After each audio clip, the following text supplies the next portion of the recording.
What's the effort? What the effort? Okay. Hello, everyone, and all that will be coming in the future. Nice to see you all. First, I'd like to say thank you very much to Michael. And I'd like to beg his forgiveness for what everybody should forgive him for, and that is mispronouncing his last name, of course. Anyhow, Michael Mnatsakanian, right? That's pretty close. Mnatsakanian. Mnatsakanian. Okay, there we go. Mnatsakanian. It is. Michael, thank you very, very much for coming. How are you?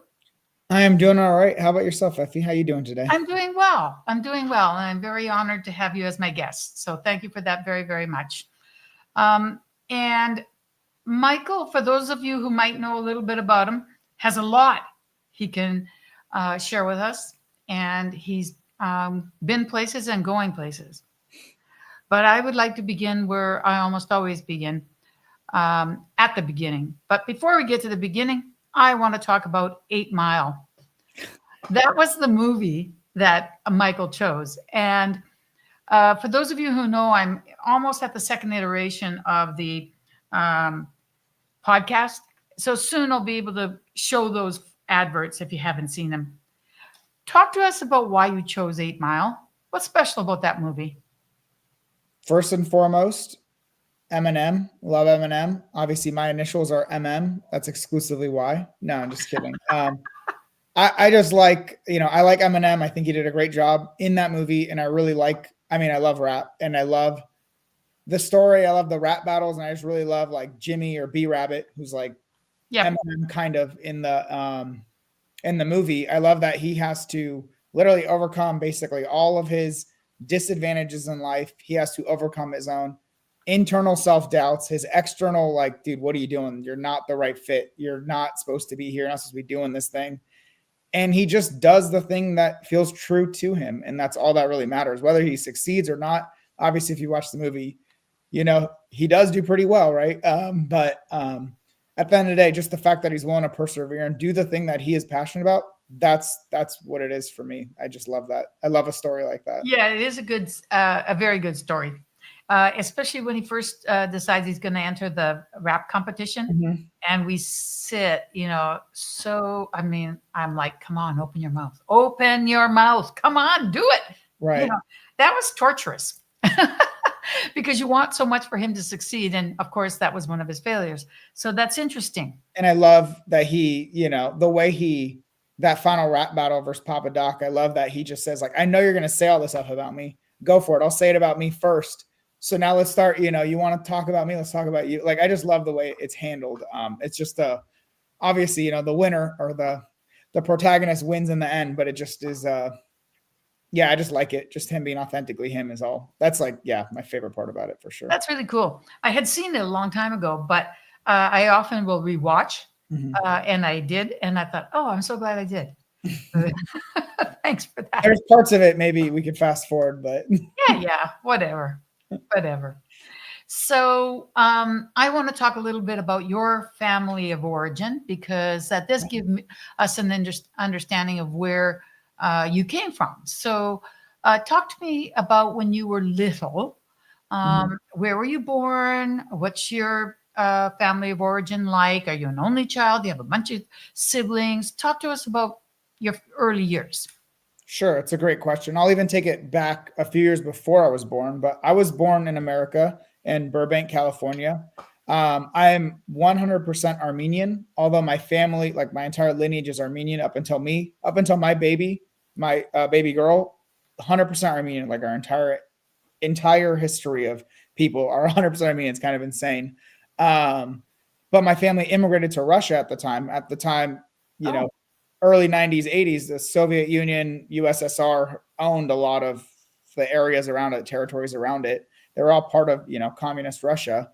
My mom and dad, they immigrated out of Russia in 92, right when the Soviet collapse occurred, right around that same time frame, and immigrated to America. They split up shortly after, and both were in a whole new country. And at that time, mom was pregnant with me. So my dad was out of my life at the very, very beginning. And my mom, single mom, with myself and my brother, who was a year younger.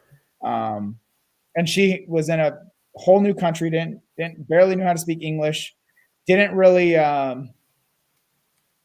was just trying to make ends meet, but she had to work literally nonstop, 2, 3 jobs throughout the entirety of my childhood, just to make, I guess the best phrase is just to make ends meet, just to have Right.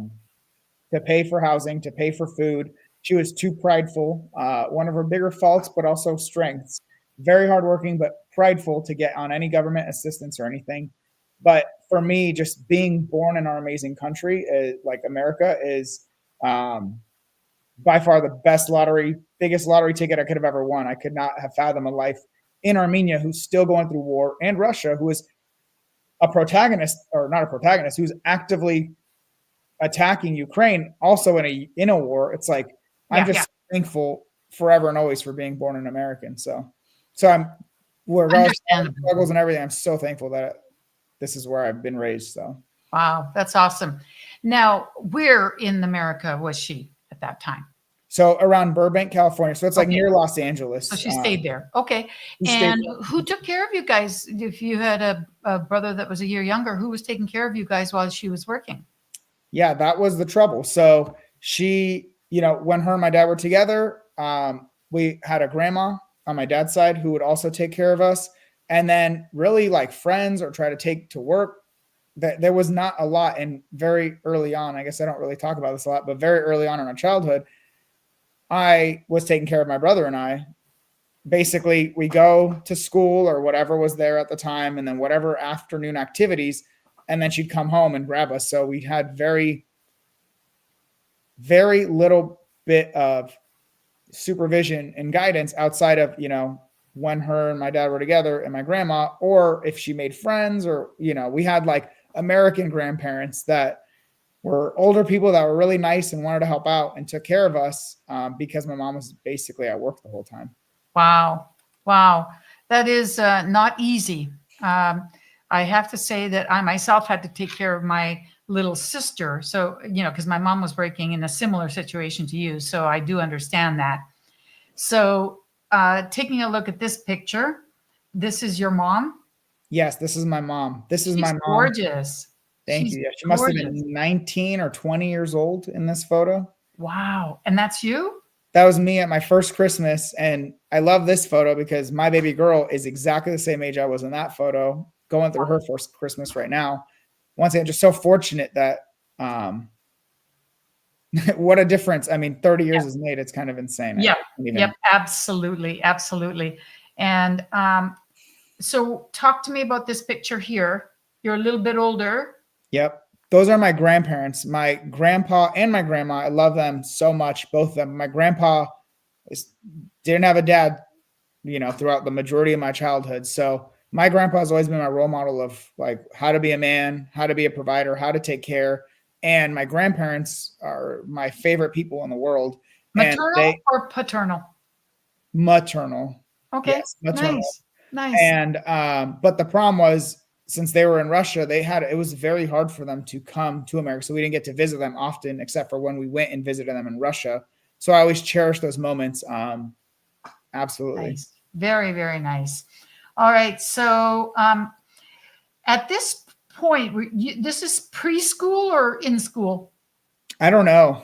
I mean, obviously it looks like we're old enough for school. I don't fully know what age. I know my grandparents look relatively young there. So I would assume that was maybe, I have no idea. Well, tell me about your first few years in school. Were you already speaking English? Yeah. So although English was my third language, we were speaking English. Oh. Yeah. So Russian and Armenian were my first two, but it was all kind of simultaneously. It was all roughly at the same time. Mm-hmm.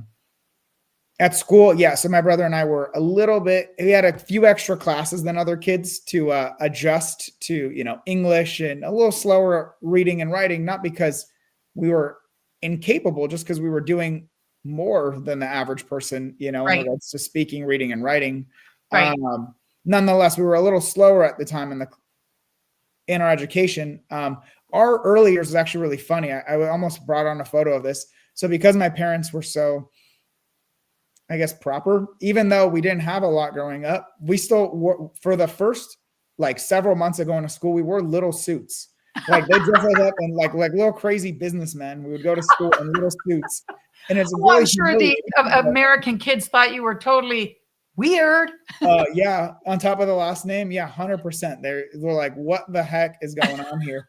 My parents did adapt and stop dressing us like that. But nonetheless, yeah, I recall that. There's a photo of me in a little suit. Like, what is this little business person doing here? Wow. Wow. From very early on, with the last name, the language barrier, the suits, the things like that, the cultural differences, my parents did not allow, us to go to people's houses. They would allow people in our house, but we weren't allowed to go to people's houses. It's very strict in regards to, you don't eat at someone else's house. You don't really take anything. Like nothing is given to you. You don't take anything. You don't go and eat someone's house. You don't spend the night at someone's house.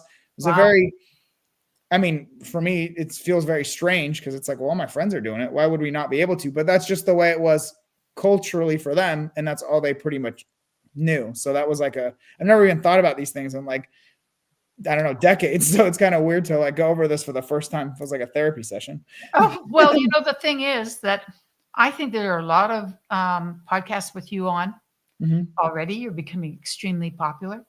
I think that the early years say a lot. They tell us a lot of where we started. So I'm curious, and if you don't want to answer them, you can just, I don't know, you want to end the podcast? I have no problem. I'm just joking. I've actually spent, so yeah. We'll get into this. Tell me this. What grade were you in when you were finally like in with everybody else?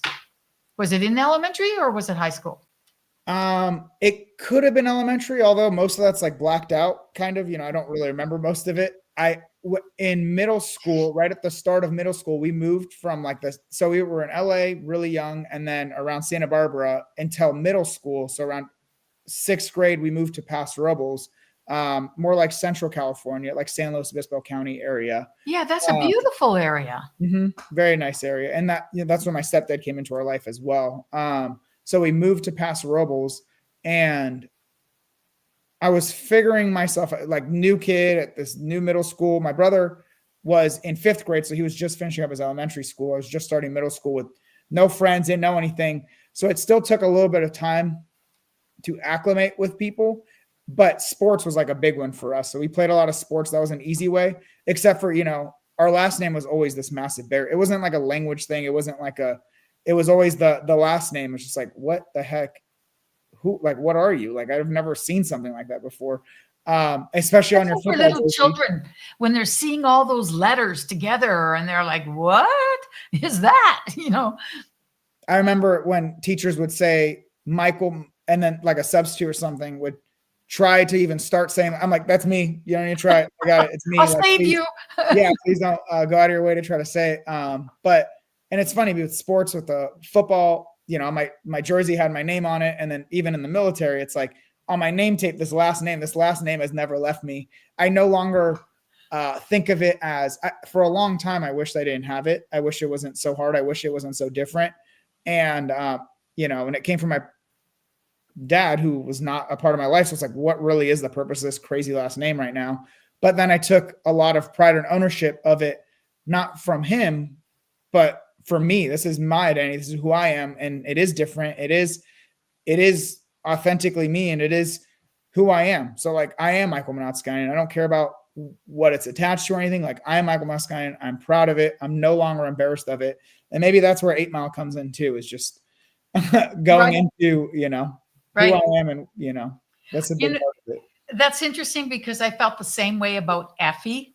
I really disliked that name. Everybody was like, Effie, is that what, and I hated being different.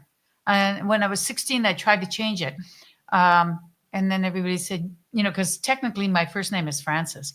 And they're like, you're not a Francis, you're Effie. And the more that year went by, the more I realized, what am I giving up? That's my identity. Right. So I finally embraced it.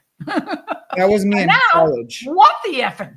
Right. So like that was literally my transition, was from being embarrassed throughout the majority of my youth for the last name and trying to conform and fit in and all that stuff, to then college embracing that part of me. And then over the last decade, like it's just constantly embracing who I am and being authentically me. And that we can touch like between mentorships and surrounding myself around the right people. It's just like, I'm not embarrassed. I'm not ashamed. I will be me.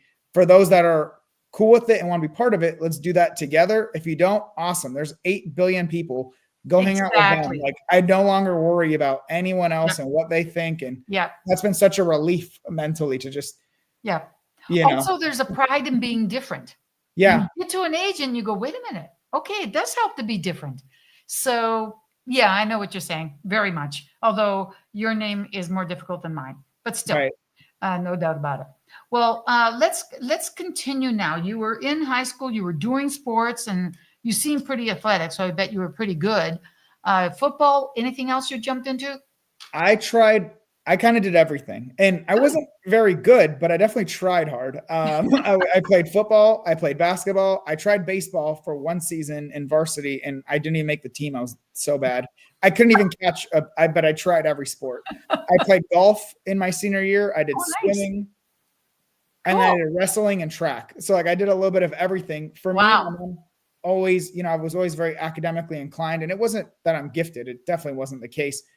I mean, I guess people think that I am, but I just work really freaking hard, and I've always worked really hard, whether it's sports or academics. My mom always told me that my brain is what's going to take me further. Sports are there just for fun. I wasn't built to be a professional basketball player. So just go and enjoy it and have fun. And so that's how I've always taken it. Just love playing sports, being active. I love that a lot more than going running, laps around a track.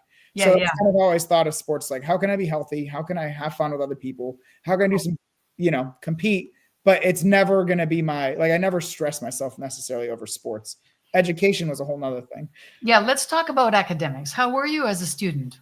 Were you average C+ or A+? What were you? D? Yeah, no, I was the A+ student, like through and through. I got literally above a 4.0 GPA between everything before high school. During high school, I was like number 1 or number 2. I think I was like number 2 in school, but I was also the needs improvement, basically needs to stop talking kind of kid. I talk a lot. And I don't know why or where it stems from, but I've always talked a lot. I was accidentally disruptful. In hindsight, I wish I wasn't so much.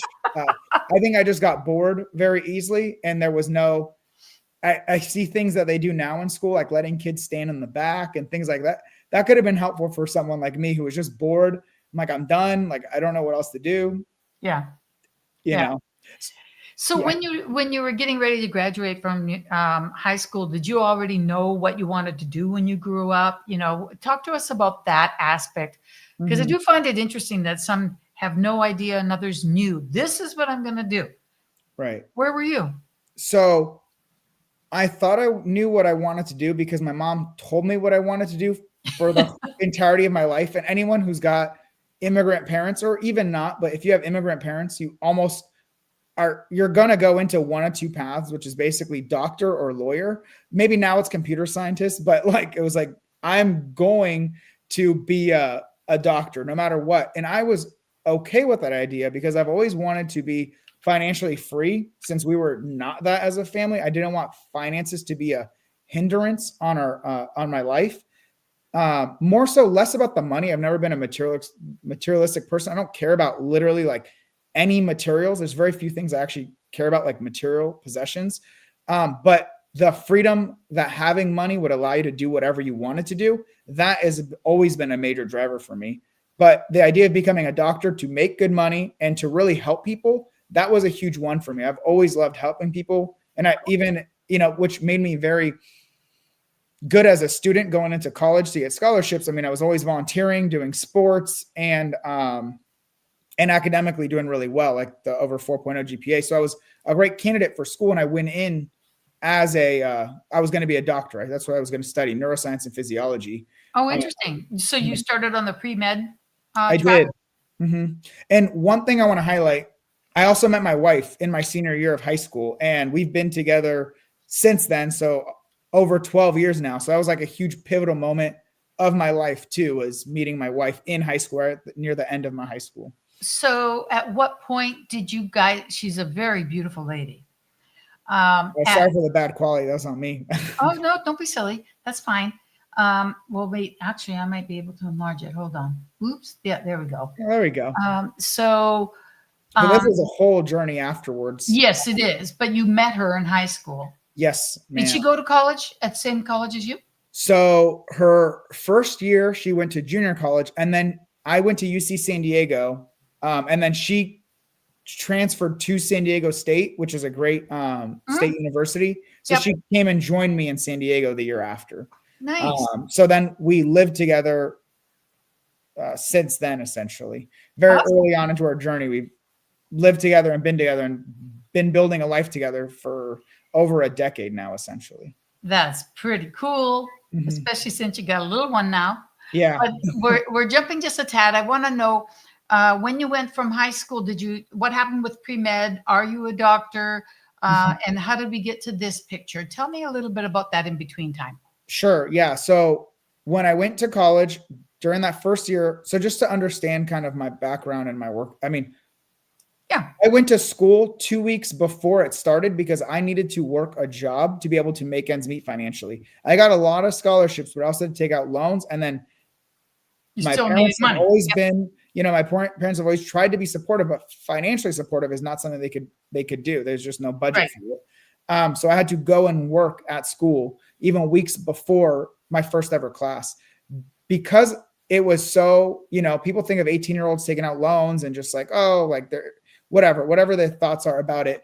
I had to work for literally everything. In that first year, I felt like I was studying, taking tests, doing well, and then forgetting, studying, taking tests, doing, and then forget, because I'm just like memorizing things for the sake of these tests to then eventually become a doctor. So between that pattern of like, I don't know if I'm really learning or I'm just memorizing for tests, and then volunteering at a hospital and seeing like more burn victims and things like that, I completely got dissuaded from that career path. I didn't think academically it was what I wanted to do. I wanted to actually learn things and solve problems. And I get it, like, understanding like things about a cell and all that is great, but I wanted to like really solve problems. And I've always been more of a math and numbers kind of guy. And just seeing that kind of stuff in the hospital. And my mom worked as a pharmacist at hospitals, which she's done for the last, 2 decades. She said I'd get used to it. And I quite literally remember telling her, I don't want to ever get used to this. I know there's a place for this. Like we need doctors, we need people to take care of this. I don't think I'm built to handle this. And I don't really want to handle this. So it was too much emotionally. Yeah, I was. I didn't want to do that. And the third thing is that work-life balance. I didn't care so much about the money because I don't need it in excess. What I cared about was the time freedom. And you see so many doctors who are on call and they make solid money, but it's like at what cost for their work life? Between those three things, I made the pivot to engineering, to chemical engineering, because I wanted to learn more and solve more problems, and still help people, but like with different types of problems. Instead of helping people specific with their health problems, helping solve bigger problems in general for, society as a whole. So I made that pivot, and the goal was to become financially free sooner than what it would take to become a doctor. I just didn't know what that meant at the time because I've never seen that before. Interesting. Did you enjoy the academics of chemical engineering? I did. I was one of the top in my class as well, because now I was no longer memorizing for the sake of, it wasn't like memory. Like memory in engineering doesn't really matter. It's like, it was regurgitation, right? Right. It's like, can you understand these concepts? Can you understand how these formulas work? Mm-hmm. And you could memorize it and try to memorize answers, but engineering is very easy to filter those kinds of people out. Right. It's really like, do you truly grasp what you're trying to accomplish here? Exactly. And then piecing all these different pieces of information together to solve this problem. That was very enjoyable and exciting for me. I guess exciting is an overstatement, but it was much more exciting academically than memorizing the components of a cell or whatever. Yeah. I hear you. That's cool. And did you graduate? Yes. So I graduated near the top of my class as a chemical engineer with a minor in environmental studies. And the way UCSD worked is you could take up to X number of units and it was the same exact amount of cost. And I was paying for my schooling and I was working 2-3 jobs to just make ends meet. I took every additional class that I could as well. I took extra business classes, computer science classes. I took art and music classes. Like I took extra classes to max out my credits. I literally almost wasn't able to graduate because I didn't have enough credits left. They had to give me like I don't know what to call it. They had to like allow me to take a few more credits to finish my final ones. But because I was so committed to learning as much as I could while I was paying for it, and I've always kind of been that way. I love to learn for the sake of learning and improving myself. But also, I need to learn the engineering stuff to graduate. So I did graduate as a chemical engineer with a minor in environmental studies. So I was always very passionate about the environment. And that was going to be the route that I went. I tried working as a sustainability consultant. It wasn't the right fit for me. It wasn't as technical as I wanted it to be. So I started working as an environmental engineer and I had this opportunity. So that's kind of the pivot into real estate, if you'd like me to touch on that. Wow. Yes, of course. So we had a family friend who they knew of this apartment complex in San Diego. They needed like a leasing specialist in the evenings. So this was an opportunity for me to come in and work for 2-3 hours, make a little bit of extra money. I could work on whatever I needed to in the afternoons or in the evenings during that time. And just if tenants or someone had something, I could, address those concerns and make a little bit of extra money. So I did that job. And then one day the young owners came into the property in the evening and I started having a conversation with them and they're like, what the heck? What is an engineer like doing in this job? And I explained the situation and all that. We got more into what they were doing. And they basically explained to me the concept of BRRRR: buying, renovating, renting out, refinancing, and then taking that money to repeat that cycle over and over again. But they were doing it with multi-million-dollar apartment complexes. I never in my life fathomed that would be even close to the trajectory I was at, or that I would get to. But I did understand that, okay, I've wanted to become financially free. I know that I'm saving and setting money aside for stocks. I can pretty much model it out at a 10% return, yada, yada. If I put in this much in 45 years, I'll have this much. I can withdraw X amount every year. Great. But that felt so slow. So I thought, how can I take more control of it? And then real estate became the solution, the asset that can help me do that. And that was kind of just the concept of it, where I started learning about real estate investing because I saw a real life example. Yeah. And if they were young, you probably might have thought, gosh, if they can do it, why can't I? 100%. I mean, when I say young, like probably in their 30s or young 40s, but they were way more wealthy than anyone I knew at that point. Right. And it was just like, exactly. If they can do it, that's literally how I've lived a lot of my life. If they can do it, why can't I? My wife created this, this image, or I don't even know what to call it, but like a chalkboard that we have with that holds our keys. And it literally says, like, if anyone else can do it, so can I.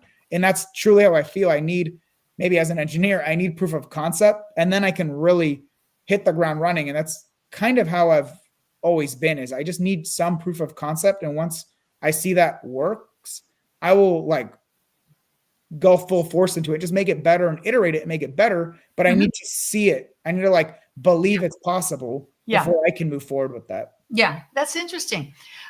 Did you continue to work for them part-time, or did you do any business with them? I mean, I'm glad that they came into your life because they got you thinking, which is the most important thing. But did you take any other actionable steps with them? No. So that was just inspiration to learn. At that exact same time, I was waiting for 2 different positions. One was at the military as an environmental engineering officer. And then the other one was as a petroleum engineer, or like a chemical engineer. Yeah. I was going to, my visa was already being processed to go to the UAE to go do some training and then come back and work as a or as a petroleum engineer, which is very contradictory to my passion for the environment. But it was also the highest paying position that I could take with my degree at that time. In the end, I ended up joining the military because that was my preferred route. It just took a lot longer than I was anticipating because they only hired 4 of my position every year because it's like a highly specialized role. Right. And for me, even though I took a massive pay cut, it made a lot more sense for me and for my personal reasons, because of the fact that I've always wanted to serve our country. I mean, I am so grateful for being born here. Yeah. I'm so thankful. In Armenia and Russia, you're forced into Oh, I know. military service. Yep. For me, it just was massive gratitude. I never wanted to deploy. I never wanted to hurt anyone else. That was never my intention when I joined. It was exclusively, what can I do to make the lives the lives for soldiers better? And the environmental engineering route was the way that I was able to do so. That's awesome. Mm-hmm. Awesome. So here you had already been in service. And what is this picture of? Bring us up to date to this picture. Yeah. So and how did you get here? I commissioned into the Army as an Army officer. 2019, I spent a lot of time learning. I was training in Oklahoma, then San Antonio, and then moved up to Alaska. And then my wife and I rented out a duplex. We lived in one unit, and then there was neighbors in the other. And it was like, dude, this is what I should do. I should buy one of these things, live in one, and then rent out the other. We're already doing it now. We just don't own it. So that was my singular mission. And I underwrote hundreds, like every single multi-unit, 4 units or below, that was in Fairbanks, Alaska. As soon as it hit the market, I was analyzing it. And from early 2019 till 2020, there was at least 100 plus properties that I underwrote. Some of them were further out and all that. I just wanted to practice that skill set. However, I just kept analyzing until I went to a real estate investment association meeting, a RIA meeting, and met other real estate investors. And I was comparing my numbers to their numbers. And I was like, dang, I'm pretty spot on, if not better than the way they're analyzing it. But at the end of the day, they have way more real estate and I have nothing. So then in March of 2020, ironically, when COVID started, but right before that, I gave myself an ultimatum that I can be the best underwriter for deals, but that means nothing for my financial picture. So I can either stop wasting my time playing real estate investor, or I can actually commit to the thing that I need to do, which is make offers and buy these properties, not just analyze them. And so this was the very first property that, after that ultimatum, made sense for my spreadsheet. And then that same time, even though the whole world stopped, we put it under contract right when everyone else stopped with COVID. We put it under contract and closed on it within months of COVID starting. Wow. And that's what this was. This was the culmination of years of education, years of practice and networking and analyzing deals to then finally get that proof of concept. And the results were incredible. I mean, we were living rent-free. We had in a nicer place than we were living in before. And our tenant was paying down our entire mortgage payment every single month. So this was like a phenomenal proof of concept. Must have made you very happy. It made me very happy because then I could say, okay, this thing works. Like I'm putting numbers on a spreadsheet. Here's the reality of it. Are there bumps and bruises and we had to renovate and find tenants and all that? Of course. Yeah. But it was the proof of concept that I needed to then scale massively, because that was like 4 years ago. So there's been a lot of that's right. real estate in the last 4 years since then. So when you met other realtors and investors, had you started, how were you learning? How did you know which, underwriting calculator to use? And were you by yourself or did you have a group?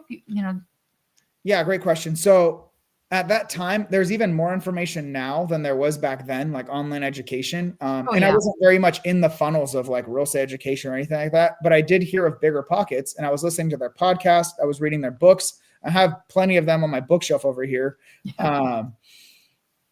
And then they had an online calculator that they used to give for free. I don't think they do anymore, but it was overly cumbersome. So I created my own version, simplified version of their like 10-page one into like a 1-pager that I could quickly filter out investments that made no sense and then detailed analyze the ones that do make sense. Interesting. And the concepts are really easy. I mean, as an engineer, it's a little bit of addition, subtraction, maybe once or twice you multiply and divide, but otherwise like it's the math is very easy. It's getting the data to put in there accurately. That's a challenge. And then feeling confident with the numbers that you put in place. That's where we're talking to other investors and confirming, is this what you're seeing for average utilities? Is this what you're seeing for rent?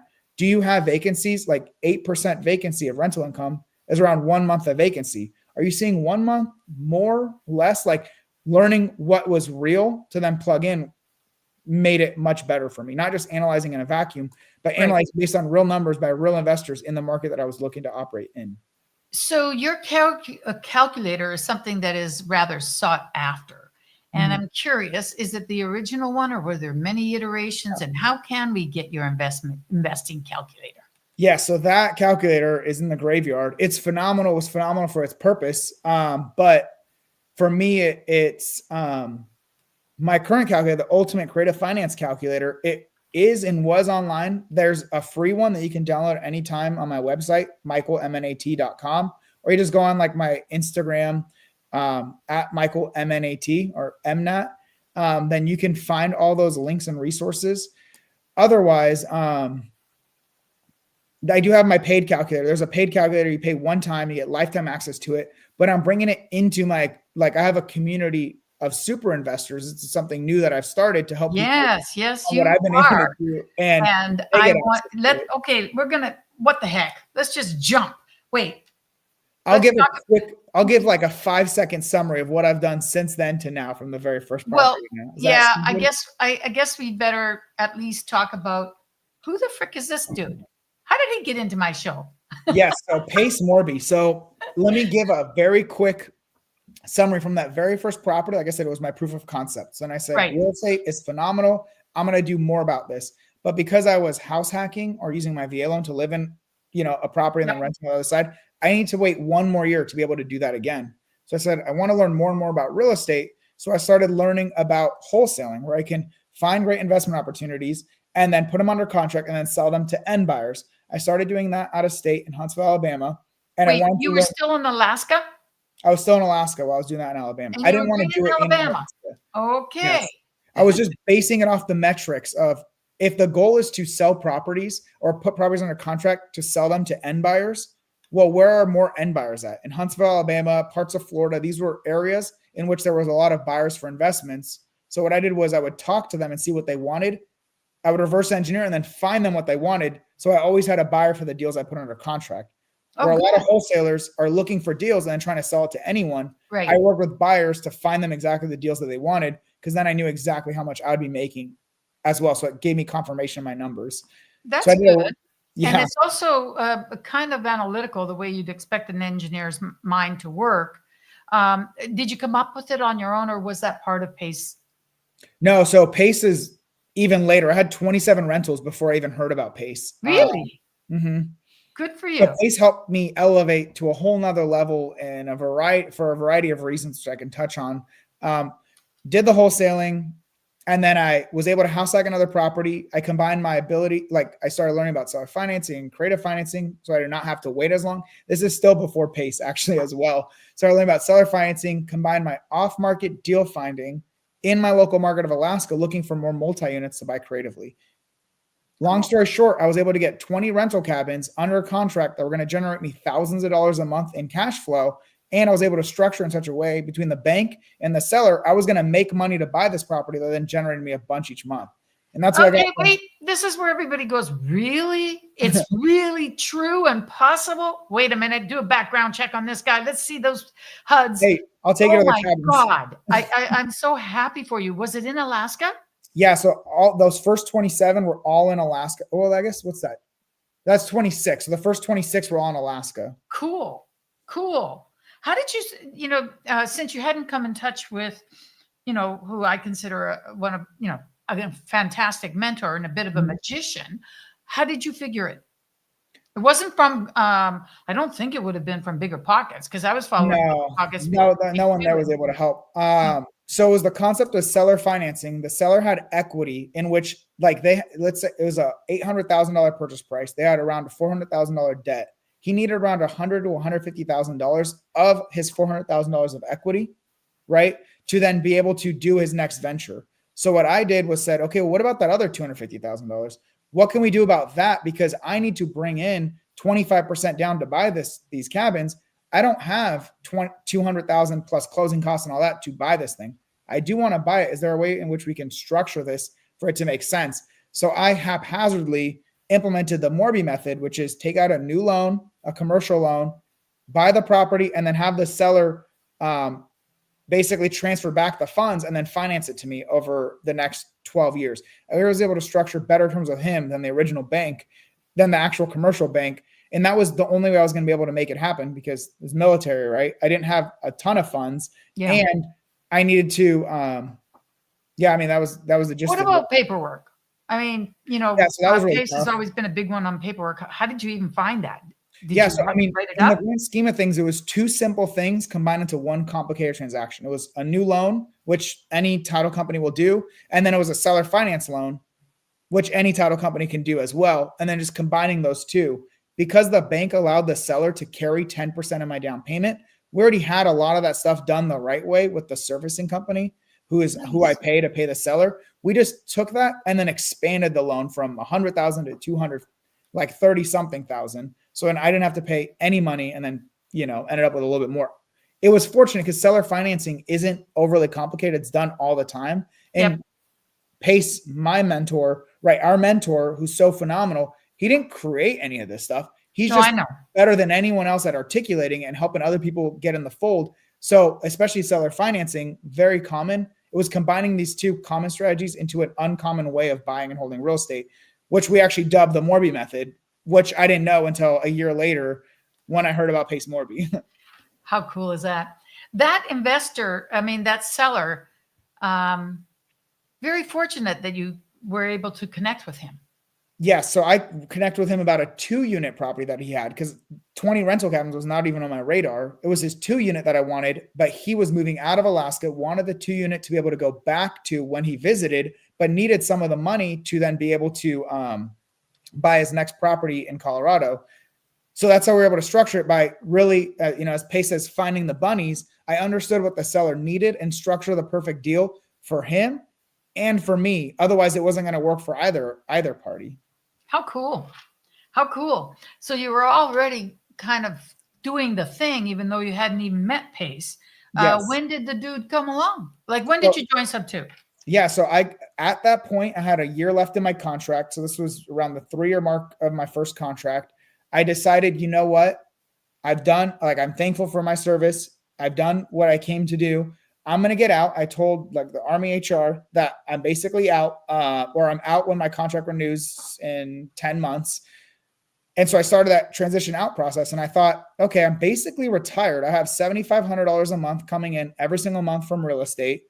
Nice. That sounds cool. Like, it was great, right? But at the same time, I was moving back down to San Diego, which is very expensive. So I took on another job as a high-level environmental health, position with the county of San Diego. And that's when I met Pace. He was coming down to San Diego. I watched one YouTube video of his about the Morby method. It was just it was literally like fate. And he was explaining this concept, because obviously Morby method meant nothing to me. I didn't even know who Pace Morby was, but I was getting hit like everyone else with the ads and seller finance. So I was getting hit with the ads. And there was a video on the Morby method where he was very simply, systematically, step by step explaining the thing I haphazardly did and got lucky with, which is what you're saying, the contracts and this and that. Like, the seller I had no way to force the seller to send me back the funds after closing. I didn't even think about that. Like, I didn't know the money should have been in escrow and then released. Yeah. I didn't think of any of those things.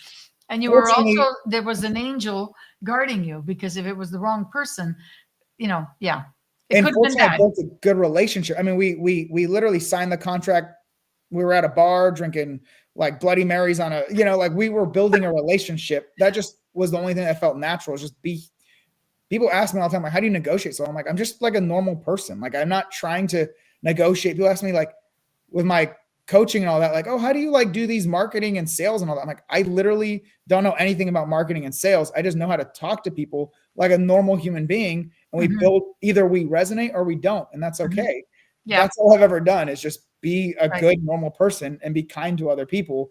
Fortunately, it works out, but it's not like some master plan. And if it was, I'm telling you right now, my super secret is to be nice to people. So try it out and see if it works for you. Well, I also think what Robin said earlier is true. All that talking when you were a kid, now it serves you, because you are a good speaker. And that, for many people, that can really stop them in their tracks. I've seen it, so I'm a little bit more like you. I don't care if I put my foot in my mouth, it'll come out, it's not a big deal. But that can be something that people have to develop, or they don't feel they have. So when did you join Sub 2? So that was, so right after that video, I called and talked to people, said, I don't need to be sold. I'm in whatever this is. I want more tools in my tool belt to learn more creative financing. That's all I cared about at the time. Pace was in San Diego for the Bigger Pockets convention conference twice in 1 month. And at one of the times I went up to him and I was talking to him because, you know, I like to talk. And I have this cringy photo or video or whatever of me like explaining, oh, I did the more, like literally my hands. I'm like, and then hindsight, I'm like, who am I to talk to this guy? Like, I don't know. It just felt weird. Like I'm over here like telling him things like, oh, I did this thing and blah, blah, whatever. And he stunned me in that moment. He basically told me, when I told him my situation, that I was basically free and financially free and didn't know what to do next, he stunned me and said, dude, you're not. And like, I opened up that I'm at the same time as I felt financially free, I was also very depressed because the burden of my portfolio was actually killing me because I put everything on my own shoulders. And he literally was the first person to tell me. There was no one around me could articulate what was going on, but he was so far ahead that he could easily see it and provide a solution, which was, you've literally created a job for yourself, because I was finding my deals, renovating them, managing them myself, doing every single step of the business, into the bookkeeping, everything. And I hated all of that. I liked the monthly income. I hated a lot of this other stuff. And he said, all I've done is create a job for myself that I hate. And as an engineer, I'm not even getting paid very well, because I could be making a lot more just doing my job 40 hours a week. And I was like, what the hell? Like, what are you talking about? I was shocked. That's not what I was And then you're, wait, let me give you this money so I can join your mentorship. I know. Well, and I did that before. So then I pay him. I'm like, dude, I joined. I saw his videos. Like, perfect. And he tells me, dude, you're like doing things so wrong, which thank goodness he did, because I changed everything based off that conversation. Was just like, I did build myself a job that I dislike, that is not paying me well enough. And he said, take that same time, take that money that I was already underwriting for property management, for repairs and all this, but I was just keeping all my cash flow instead of dedicating it to the right sources. And he said, free up your time by giving your property manager 10% income. Just do all that stuff. You've already underwrote it. Do that, because your time, not only will you enjoy your life more, you'll enjoy this business more, but think of all the other things you could be doing with that time. I've never really valued my time in that sense of like, well, what is my correct dollar per hour? And it's not only just the dollar per hour, like what are the higher level tasks that I could be doing, but what are the things that I would enjoy doing more of as well? And that set me on a whole different path of the scale that I've done. I mean, that was one thing. That is a very interesting thing, because, you know, it's like being penny wise and pound foolish, right? 100%. Especially when you're coming with the kind of background that you're coming from. And I also, mine was definitely more drastically poor at the very beginning.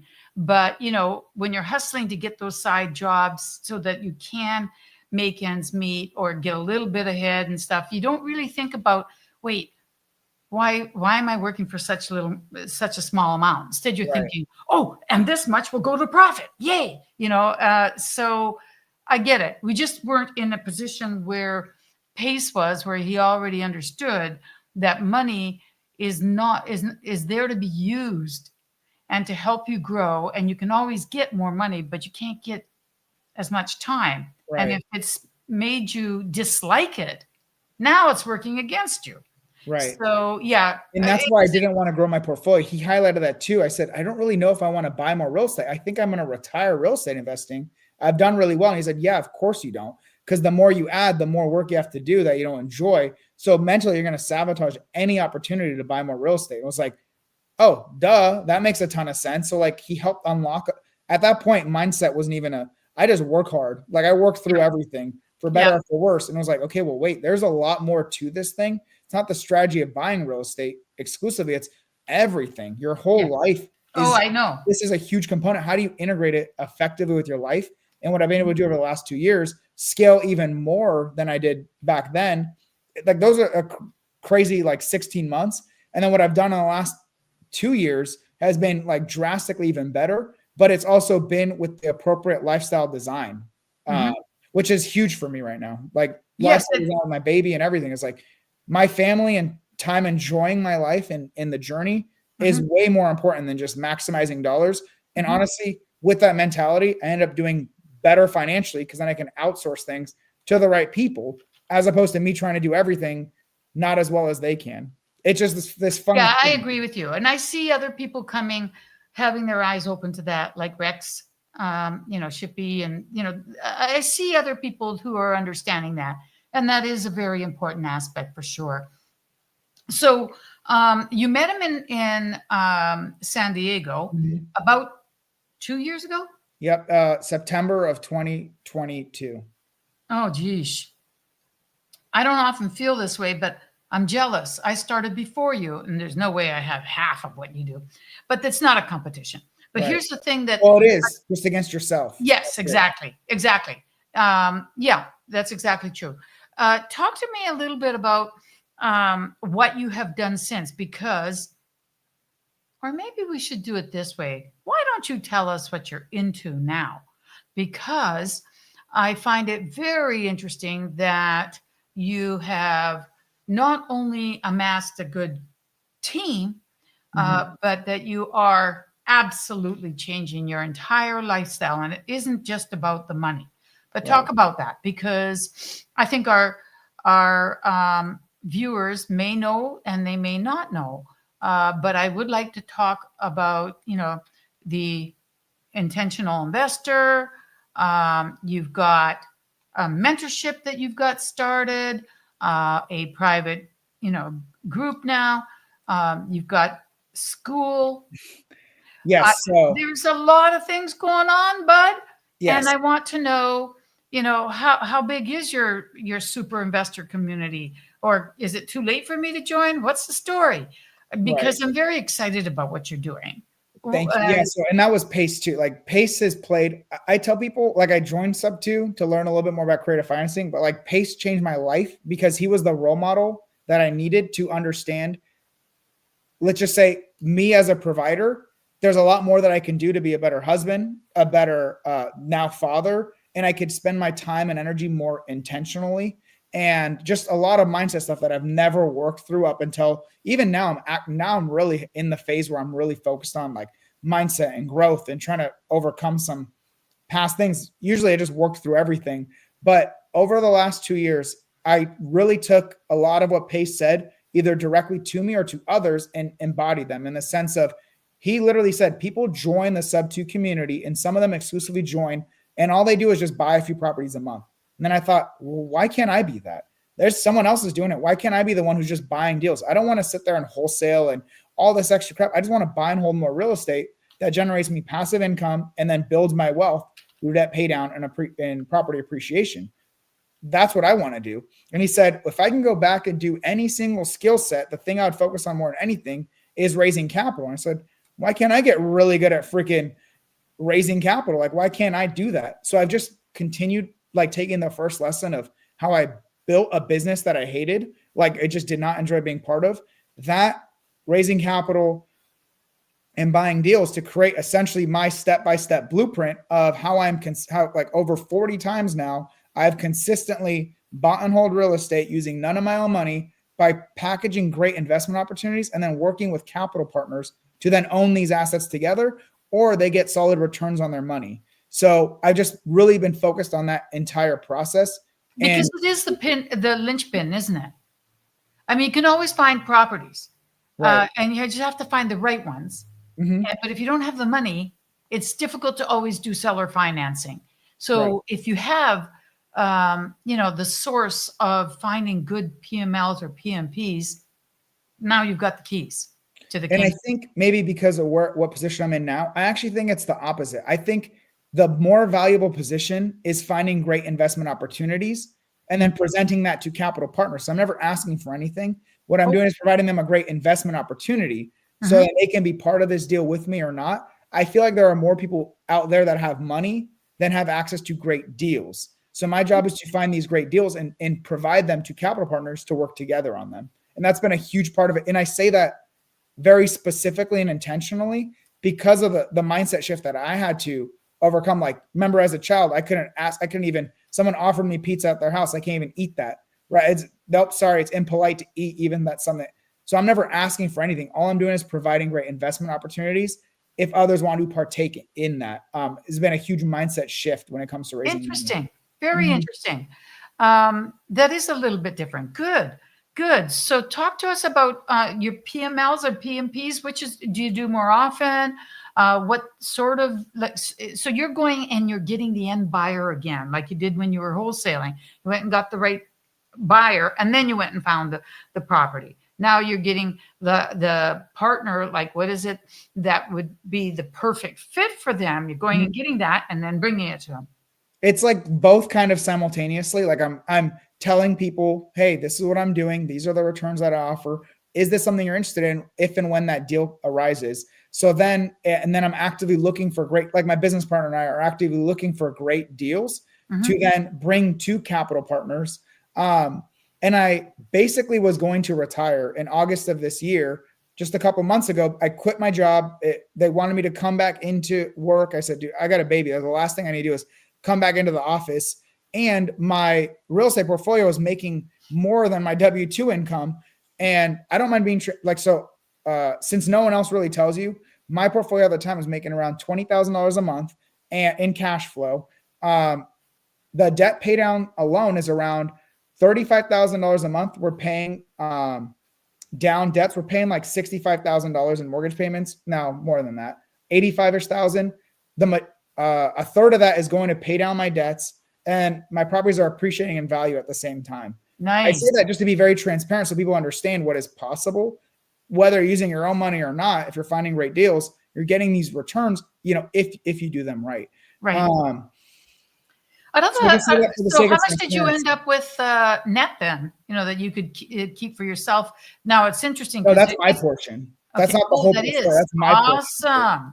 Yeah. Awesome. And so I was going to stop and just say like, hey, this is good. I told Pace, we had a one-on-one, like, I think I'm done here. And he said, cool. You've won the game of being financially free for yourself. Now the goal is how many more people can you help? And not only can you help them on their journey to do this, but also, and he said, value your time, make sure you're being fairly compensated for it. Otherwise, just go spend your time. If you really do want to retire, go spend your time with your wife and baby, and that's it. But he knows my work ethic, that like, I'd be working on something. So just make sure to value your time now. Right. But then also it was, now the more I'm still buying real estate, the more money that I make, the more that I can, help with the causes that I care about. The environment, veterans. I don't think a single veteran should ever be homeless. And then child hunger. I don't think a single kid should ever have to worry about where is their next meal coming from. Like those are three causes that I care about immensely, and not exactly in that order. Say children, veterans, then the environment. But wow. And he said, because I was going to ask you the question, and you just answered it. Yes. And one of the big ones too, like I said, I love helping people, right? I wanted to be a doctor to help people. I wanted to do that with the environment or engineering, the environment, and then now with the real estate investing, because what I've really come to realize is I could care less about, like, I don't care about houses. I don't care about a single house that I own. It is an asset that allows me to be financially free, so then I can do whatever I want with my time without having to worry about money. And in hindsight, I've always been running away from the poverty of my childhood. Yeah. So that because my mom, as amazing as she was as a provider, and if and when she did have time, we were always doing fun stuff together, but there was virtually no time that she could spend with us because she always had to work. So I said, if I'm going to have kids and a family, which I think is one of my biggest purposes, I'm not going to do it in such a way that I have no time for my family. So now that I can help other people do the same thing and take control of their finances and free up their time to pursue whatever their passions are, that's a passion of mine, very much so. And that's the super investors community is, we have right around 70 people who are actively, this is like my paid mentorship, where people are actively learning the step-by-step process and implementing that. There's my beautiful wife and my baby, like my why above everything else, where they are learning step-by-step financial freedom, mastering deal analysis, finding great deals consistently, raising the money to buy those deals, the step-by-step blueprint that I'm implementing every single time to maximize returns and minimize risk. And the sixth piece is all my like operations and systems to make the process as efficient as possible. Like that's what I don't want to work harder than I have to. That was a big takeaway from Pace. And I really want to work on the things that make the most sense for me. So then I designed basically a step-by-step process to make that as efficient as possible to safely and effectively scale your portfolio. And that's kind of all I've done over and over again. And that's what I'm helping other people do through super investors. And then my free wealth, the real estate. This is not your super investors? No, but it's okay. I mean, just DM me. If What you're is, interested in it. okay, so what is this then? That is my free. So I also have a free school community called Wealth Through Real Estate, where I'm explaining deal. I think deal analysis is fundamental for any type of investment that you're doing. So knowing your numbers, whether you're a lender, buyer, whatever. And Okay. that's what Wealth Through Real Estate focuses on. Plus it educates more on like lending and bird dogging. The way I mentioned, I used to wholesale, and then raising capital and connecting it to good and proven operators. That's what Wealth Through Real Estate is for. And that's a free community for anyone that wants to join that on Nice. school. Then I have my super investors community on school as well. Oh, give me that if you don't mind, or drop it in the chat and I'll highlight it because. So you'll see here that the old URL is intentional investor. And that's what it will show right now. However, sorry about that. It didn't. It's okay. Pace has dubbed me as the super investor, and I'm just going all in on that. I don't know how I feel about being a super investor, but I love the idea that I'm creating a community of super investors. So the super investors community is something I'm very passionate about, much less so than me, myself as a super investor.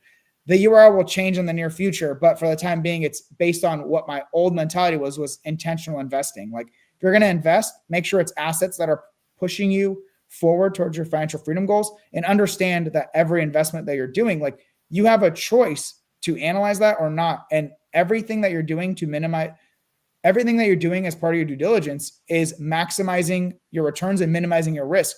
So please do your due diligence, because once you're in the asset, it's a lot harder. And now you have someone else's money on the line potentially. You have maybe a seller's credit on the line. Like be a good borrower, be a good buyer, take care of everyone around you. And it's to your own financial benefit as well. It seems obvious, but like what the F are people doing sometimes, you know?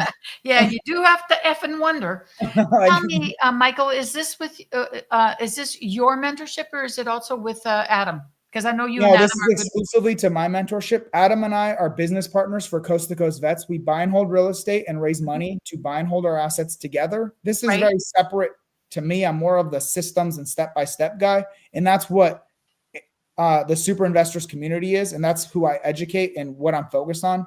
Adam and I, both military, prior service, all that great stuff, and a lot of commonality and work ethic. But we do also have different vibes that attract different tribes, we'll say. Yep. I'm more direct and blunt, and I'm going to say, hey, like I'm not, like I said, I'm not the mindset guy, but I pay for one of the best mindset guys to come in and educate people and help them, because I know that's not my strength. But it's like, you are not getting X result because you're not doing A and B. Start doing A and B and you'll see more of X, or you'll increase your probability for that. If you're not doing this, you can't assume you're going to have that. It seems very logical, and it's because it is, but I understand there's a lot of illogical reasons as to why people may or may not be doing A and B. So it's like, for me, it's the steps and help encourage people along those steps and answering questions and providing that step-by-step blueprint to like really help people on that process. I don't want someone to ever feel like I don't know what to do next, or like I'm distracted and shiny objects and all these things that I see all around me. Like I want to provide people that step-by-step process so they're never confused about what to do next. And if there are problems, cool, let's solve it together. There's 70 buy and hold investors all working on the same thing. Let's succeed on this together. I have the opposite of scarcity mindset, very abundant mindset. We can buy our few deals a month and everyone else can win at the same time. Like I'm not worried about not enough properties or anything like that. Let's all literally win together. But you got to work hard. That's the difference. That's awesome. Yeah. So how recent is this? I started in November 1st. I've done higher ticket, like one-on-one type of coaching for the similar process. But based on Pace's advice, I've taken that, like I can't scale to my goal of helping 1,000 1,000 people. I don't care if you're an investor, but I teach investing. 1,000 people directly achieve financial freedom. So then the only way I was going to get there is not one-on-one, but rather in a collective or group setting. So this is the community for it. I've taken all of the education, the content, the trainings, the tools, the resources, everything, and then put it into our super investors community, do twice a week live calls, and then provide more and more great things like free access to the CRM that I use. I give it to the community. It's Go High Level, but it's my own version of it. It's the super investors version of it. Oh, so you do use Go High Level? Yeah, I just use it's one of those things too, where it's the actual product is so overly complicated. People get distracted and don't know how to use it to its fullest. So then it's like, well, how do we provide a simplified version to essentially make it easier to track investment opportunities and then to raise money. Because that's all I'm really focused on.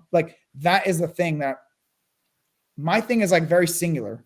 Financial freedom through passively holding, owning real estate and passively holding it, and then leveraging, other people's capital so that you all win and make money together. Right. That's it. So it's like, how can I make everything very straightforward for that and not distract people from all these other amazing things out there? Because you can win in a million different ways, but if you're diluting what you're doing, you're going to dilute your results. So it's like, how do we focus on really emphasizing like what matters the most based on my experience, right? I'm biased because I'm leveraging what worked for me. Of course.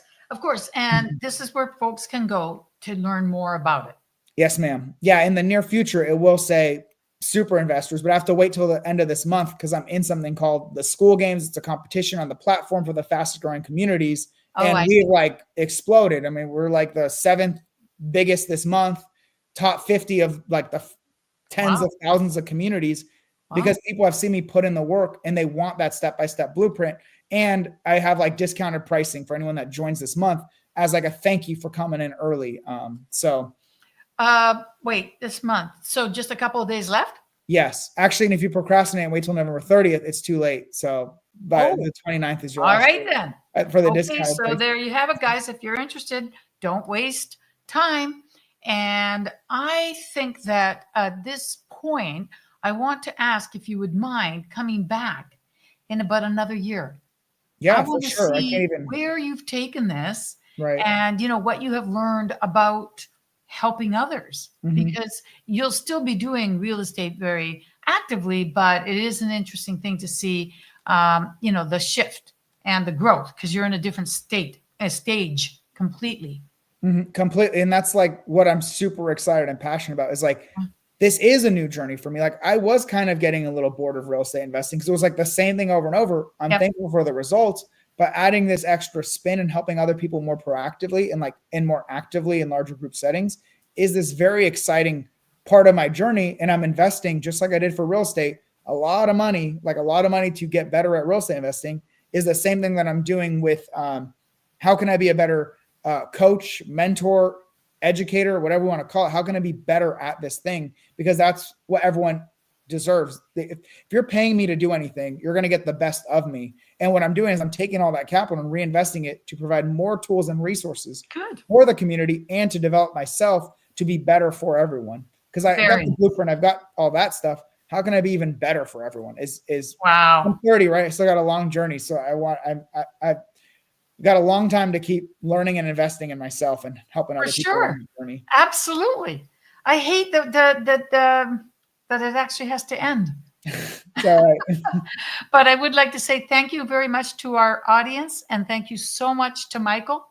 Guys, again, don't wait too long. I would explore it. I would definitely get in there and see what the story is. And I would like to say thank you. Thank you very much, everyone. Thank you, Michael. Thank you, Effie. We shall see you guys next week.